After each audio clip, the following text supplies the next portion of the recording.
Kar je obstajalo le še v teoriji, je izginilo. Nogometaši Maribora Koprčanom, ki so bili roko na srce v letošnji sezoni v slovenski ligi razred zase, predajajo naslov prvaka.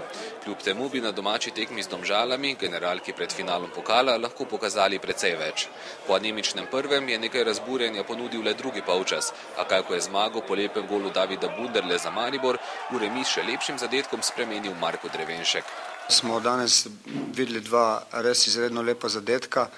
Kar se tiče naše igre proti nasprotniku, kateri se je zelo dobro branil, smo imeli veliko težav, to je popolnoma jasno, da se v nobenem trenutku niso želeli odpreti, pa kljub temu smo si priigrali izredno lepe priložnosti. Pri rezultatu 1-0, nažalost iz dveh situacij, 1-1 z vratarjem, nismo rezultat povišali in potem je to pripeljalo do tega, da tekme nismo zmagali. Mislim, da se je videlo in enim in drugim, da v nogah ni svežine, da ni bilo takega željenega ritma, katerega bi radi videli, pa kljub temu mislim, da smo bili zmage veliko bližje in enostavno velika škoda, da nismo iz izrednih priložnosti zadeli in povišali rezultat na 2-0, kateri bi potem pripeljal do tega, da bi tekmo zmagali.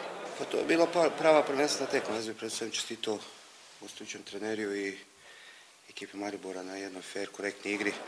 Za nas treneri je to bila dobra tekma, ne vem kako je to izgledalo gor sa tribune, ampak mi smo zadovoljni, mi smo srećni, mi smo zadovoljni da smo uzeli od jednog jakog, moćnega Maribora piku i če se ne motim, morate priznati da prvu priložnost na tekmi je Maribor iskoristio, tako da kar se tega tiče sam zelo zadovoljan sa pristupom mojim igralcima, sa taktičkom disciplinom.